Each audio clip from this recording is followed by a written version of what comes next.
Amados hermanos, que el Señor les bendiga. Una vez más nos encontramos para compartir esta serie diaria de devocionales basados en la lectura bíblica en un año del libro de lecturas de Robert Murray McCheyne. Hoy vamos a compartir sobre el tema de el juicio y la sustitución que nosotros obtuvimos. Hay un elemento en las escrituras que se relaciona o que representa o suele usarse para representar la ira y el juicio de Dios, y es el elemento de la copa. La escritura nos enseña que todo juicio condenatorio está en las manos de Dios.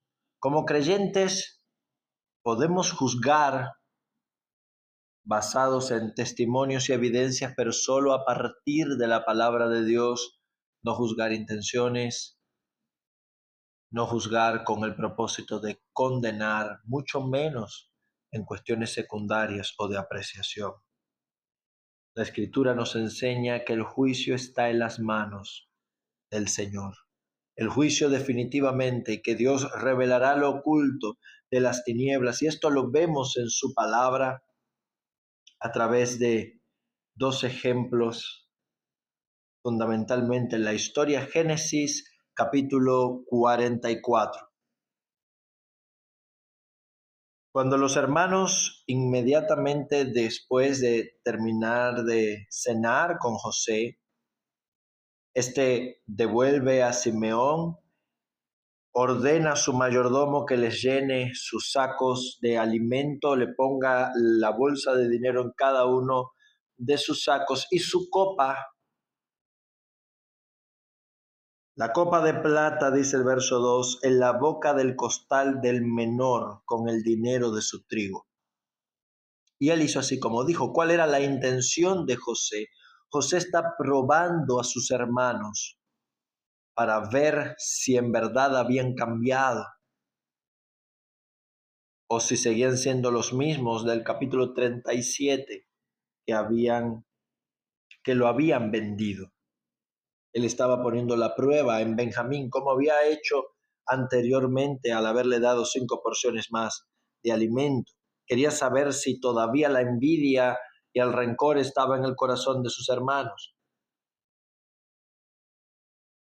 Y así lo hizo su mayordomo, y cuando ellos se fueron, el mayordomo los persiguió por orden de José.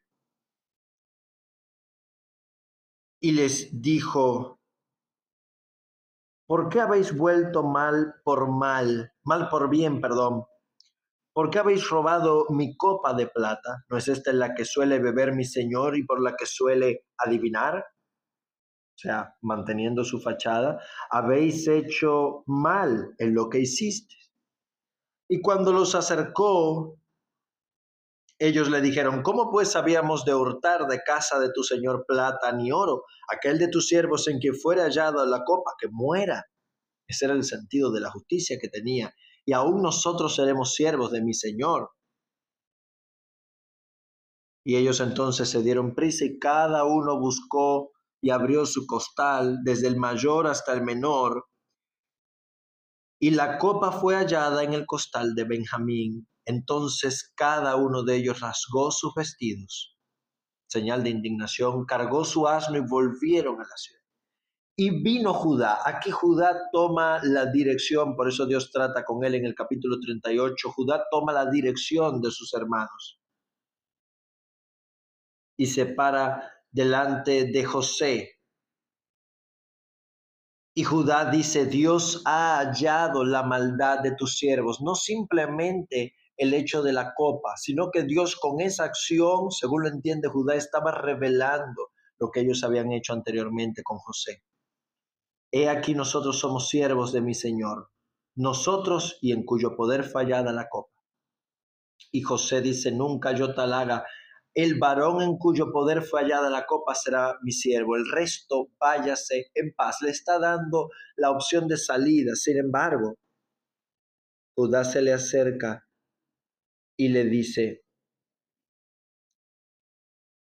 en el versículo 27, entonces tu siervo, mi padre, me dijo, vosotros sabéis, hablando de Jacob, que 2 hijos me dio a luz mi mujer, el uno salió de mi presencia y pienso de cierto fue despedazado. Si tomáis también a este de delante de mí y le acontece algún desastre, haréis descender mis canas con dolor al Seol. Ahora pues, cuando vuelva yo a tu siervo mi padre, si el joven no va conmigo, como su vida está ligada a la vida de él, sucederá que cuando no vea al joven morirá, y tus siervos harán descender las canas de tu siervo nuestro padre con dolor al Seol. Como tu siervo salió por fiador, sustituto, garante del joven con mi padre, diciendo, si no te lo vuelvo a traer, entonces yo seré culpable ante mi padre para siempre.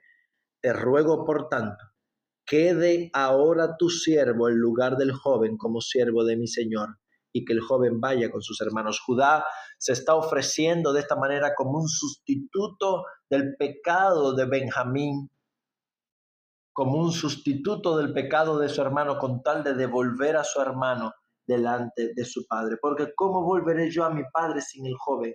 No podré, por no ver el mal que sobrevendrá a mi padre. Aquí Judá decide hacerse responsable y culpable por la copa.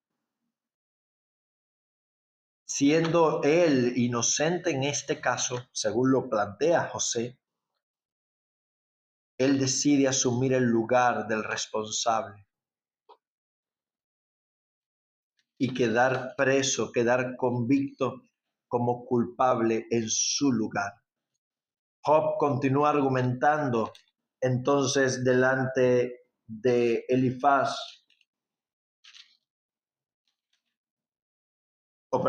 delante de Bildad, y continúa hablando entonces respecto a la condición de su espíritu en que se encontraba. Está mi alma hastiada de mi vida. Daré libre curso a mi queja y hablaré a Dios en la amargura de mi alma. Diré, no me condenes. Hazme entender por qué contiendes conmigo. Job coloca a Dios en el banquillo de los acusados. Reconoce su poder, reconoce su grandeza, pero también se sabe inocente, se sabe íntegro. Y él demanda a Dios, a quien considera su acusador, él demanda a Dios la razón de por qué estaba padeciendo. Porque Job se sabía padeciendo siendo inocente y no conocía los propósitos de Dios. ¿Son tus días como los días de un hombre o tus años como el tiempo humano para que inquieras mi iniquidad y busques mi pecado? Aunque tú sabes que no soy impío y que no hay quien de tu mano me libre. A partir del verso 8 reconoce que Dios es su creador. Tus manos me hicieron y me formaron. Verso 12, vida y misericordia me concediste y tu cuidado guardó mi espíritu. Verso 14, si pequé, tú me has observado y no me tendrás por limpio de mi iniquidad. Y si fuere malo, ay de mí. Si fuere justo, no levantaré mi cabeza estando hastiado de deshonra, de verme afligido. Si mi cabeza se alzare, cual león me cazas, él percibe a Dios como su enemigo. Renuevas contra mí tus pruebas y aumentas conmigo tu furor como tropas de relevo. ¿Por qué me sacaste de la matriz? Hubiera expirado y ningún ojo me vería. Fuera como si nunca hubiera existido. ¿No son pocos mis días? Cesa y déjame para que me consuele un poco antes que vaya para no volver a la tierra de las tinieblas y la sombra de muerte, como sombra de muerte y sin orden, cuya luz es como densas tinieblas. Job se está percibiendo, siendo inocente, una vez más, bajo la ira de Dios, teniendo que beber el furor de una copa que él sabía que no merecía, que él sabía. Por eso consideraba a Dios su adversario y le estaba reclamando una razón para su condena, porque Job ignoraba los propósitos de Dios. ahora en Marcos capítulo 14 tenemos a alguien que conoce los propósitos de Dios, que es más inocente que Job y que con todo, como Judá, decide voluntariamente serse responsable y beber la copa de la ira de Dios. No ya de una manera metafórica, como en el caso de Judá y Benjamín, sino de una manera literal, porque Benjamín ciertamente no era culpable. Sin embargo, Cristo entregó su vida en lugar de los culpables. Marcos capítulo 14. Vemos todo el proceso entre la entrega o el complot contra Jesús, la institución de la cena y su arresto en Getsemaní. 2 días después era la Pascua, 14 de Nisán, el tiempo en que sacrificaba el cordero y la fiesta de los panes sin levadura, y los sacerdotes y escribas buscaban cómo prenderle, pero tenían una intención: que no fuera durante la Pascua. No podía ser durante la fiesta, ese era el plan original, porque no sabían cómo iba a reaccionar el pueblo. 6 días antes, según Juan, lo que relacionado con este contexto, Jesús fue ungido en Betania por María, la hermana de Lázaro. Fue ungido con un perfume muy caro y ella, sin saberlo, lo estaba preparando para la sepultura, según el mismo Jesús. Porque se ha anticipado a ungir mi cuerpo para la sepultura en este acto de devoción desbordada, de la que fue acusada también por los discípulos, fundamentalmente Judas, según Juan una vez más. Y Judas entonces, habiendo oído probablemente la recompensa que pesaba sobre Jesús, va hasta los sacerdotes y se ofrece a entregarlo.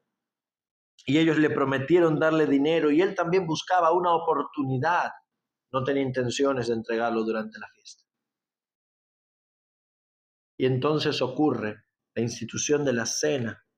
El primer día de la fiesta de los panes sin levadura, en realidad era el comienzo de la Pascua, la noche anterior. Cristo adelanta la celebración de la Pascua y celebra el comienzo de la institución de la Santa Cena con sus discípulos, apartando los elementos del pan y del vino para recordar su cuerpo que es partido, esto es mi cuerpo, su cuerpo que iba a ser partido. Y también tomando la copa y habiendo dado gracias, les dijo: bebed de ella todos, esta es mi sangre del nuevo pacto, que por muchos es derramada. Y deja suspendida la consumación de esta ceremonia hasta el día, dice Cristo, el que lo beba nuevo en el reino de Dios. Anuncia además que uno de ellos lo iba a entregar, anuncia además que Pedro lo iba a negar 3 veces y que todos se apartarían de él en esa misma noche. Y yendo con ellos a Getsemaní, se apartó con 3 de sus discípulos y él oraba de rodillas delante de Dios y clamaba profundamente diciendo: Abba, Padre, todas las cosas son posibles para ti. Aparta de mí esta copa, mas no lo que yo quiera, sino lo que tú.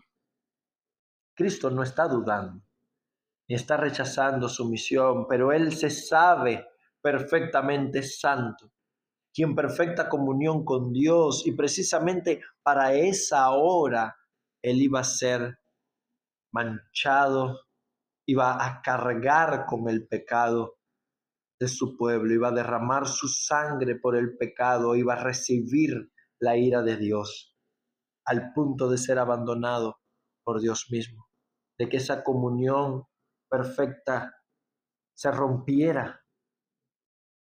Eso es lo que Cristo está preguntando, si hubiera alguna otra alternativa que no sea tener que mancharse con el pecado y soportar la ira de Dios, y evidentemente no la hay. La paga del pecado es la muerte. Y aquí nos enseña, amados hermanos, lo necio que es para el hombre tratar de justificarse por otra vía que no sea Cristo y la fe en su sangre. Y reprende a los discípulos porque no habían podido velar con él tan siquiera una hora. Velad y orad, nos recuerda, dice, para que no entréis en tentación, como terminó sucediendo. Porque aunque el espíritu esté dispuesto, haya disposición de corazón, aunque Pedro haya sido sincero en sus palabras, la carne es débil. Y poco tiempo después de haber orado de la misma manera insistentemente, vino una turba presidida por Judas, que lo arrestaron. Como contra un ladrón, dice Jesús, habéis salido con espadas y con palos a prenderme. Pero esto es así para que se cumplan las Escrituras. Sucedió así para que la palabra de Dios se cumpliera punto por punto. Y Cristo es entonces llevado ante el concilio de los sumos sacerdotes, probablemente a las 3 de la mañana. Se habían reunido solamente un grupo escogido con la intención explícita de condenar a Jesús, pero para guardar las formas, levantaron falsos testigos que ni siquiera entre ellos podían ponerse de acuerdo. Y como el juicio se caía, el sumo sacerdote ilegalmente pone a Jesús bajo juramento. Y Cristo termina confirmando de su propia boca, la verdad, yo soy. Y veréis al Hijo del Hombre sentado a la diestra del poder de Dios, viniendo en las nubes del cielo a juzgar. Porque ese es el contexto de Daniel. Y ahí mismo fue acusado de blasfemia y fue condenado a ser reo de muerte.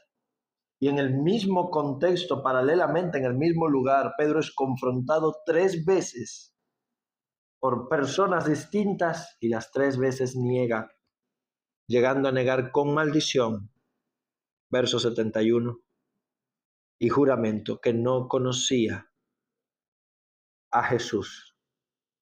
Y el gallo cantó. Entonces Pedro se acordó de las palabras que Jesús le dijo antes: que el gallo cante 2 veces, me negarás 3. Y pensando en esto lloraba amargamente. Pedro fue traído al arrepentimiento por la gracia de Dios y Cristo estaba cargando en ese momento con los pecados de todos. Estaba padeciendo las horas más duras, estaba a punto de beber la copa de Dios, había comenzado a dar los primeros sorbos hasta beber hasta las heces. Y Romanos capítulo 14 entonces nos recuerda que en conclusión y menciona explícitamente la muerte de Cristo. En el versículo 9, porque Cristo para esto murió y resucitó y volvió a vivir para ser Señor así de los vivos, así de los muertos como de los que viven. Él es el Señor.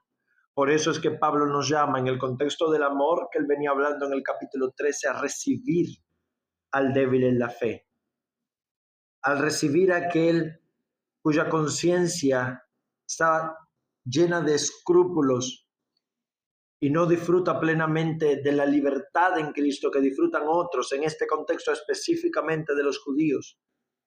Creyentes en Cristo que por su trasfondo todavía tenían ciertos escrúpulos o cuidados en ciertas cosas respecto a las fechas, a las fiestas solemnes de Israel o a cuestiones dietéticas. Uno cree que se ha de comer de todo, ese es el fuerte. Otro que es débil, y Pablo no duda en llamarlo débil, come simplemente legumbres. El que come, no tenga el poco al que no come, y el que no come, no juzgue, no condene al que come, porque Dios lo ha recibido. Pablo aquí no solamente le está hablando a los fuertes, le está hablando a los 2 grupos. El débil, el que tiene escrúpulos más delicados, una conciencia más estrecha delante de Dios, mucho más sensible quizá, no puede condenar al que tiene más libertad en Cristo en cosas que son legítimas bíblicamente. ¿Tú quién eres para juzgar al criado ajeno?, le dice al débil. Para su propio Señor está en pie o cae, pero estará firme. Y luego menciona las diferencias de un día con otro día o de las comidas. Por esas cosas no puede haber divisiones. Porque ninguno de nosotros vive para sí, ni ninguno muere para sí. Si vivimos, para el Señor vivimos. Si morimos, para el Señor morimos. Así que sea que vivamos o que muramos, del Señor somos. Pero tú, verso 10, ¿por qué juzgas a tu hermano? O tú también, ¿por qué menosprecias? Le dice al débil y al fuerte respectivamente, porque todos compareceremos individualmente, vamos a dar cuentas de nosotros mismos ante el tribunal de Cristo. Porque así está escrito, dice el Señor. De manera que cada uno de nosotros dará a Dios cuentas de sí. Así que ya no nos juzguemos. Si Cristo bebió la copa de la ira, si Él recibió el juicio en nuestro lugar, dice Pablo, no nos juzguemos más los unos a los otros, sino que decidamos más bien no poner tropiezos. Practiquemos el amor los unos con otros. Por supuesto, no está hablando aquí de pecado. No está hablando aquí de herejías. Está hablando aquí de cosas que pueden causar divisiones innecesarias. En lo que deberíamos más bien mostrar el amor y no procurar poner tropiezo a otros. Si por causa de tu comida tu hermano es contristado, ya no andas de acuerdo al amor. No hagas que por la comida tuya se pierda, y en este sentido se lastime la conciencia débil de aquel por quien Cristo murió. Porque el reino de Dios no consiste en comida ni bebidas, sino en la justicia, paz y gozo del Espíritu Santo. Justicia, paz y gozo, de eso se trata el reino de Dios. El que en esto sirve a Cristo agrada a Dios y aún es aprobado por los hombres. Así que procuremos andar en aquello que contribuye o que trae consigo la paz y la edificación mutua. Bueno es no comer carne, ni beber vino, ni nada que permita o que haga que el hermano débil tropiece, se ofenda o se debilite. Bienaventurado aquel que no se condena en lo que aprueba, pero el que duda sobre lo que come es condenado, porque todo aquello que no proviene de la fe, todo aquello que no se hace con la plena seguridad de conciencia, confiando en las palabras de Dios, conformándonos a las promesas de Dios, es pecado. Amados hermanos, Cristo bebió la copa de la ira. Él recibió el juicio completo en nuestro lugar. No debemos juzgarnos los unos a los otros. Todo lo que debemos hacer, aun si debiéramos aplicar la disciplina bíblica en los casos que fuere necesario, no es para condenar, sino para restaurar con espíritu de mansedumbre, para procurar sobre todas las cosas aquello que trae al amor, la paz y la edificación mutua, para vencer todas las diferencias y todas las enemistades con el amor de Dios que tenemos ahora y que gozamos ahora en Cristo. El Señor les bendiga, amados hermanos.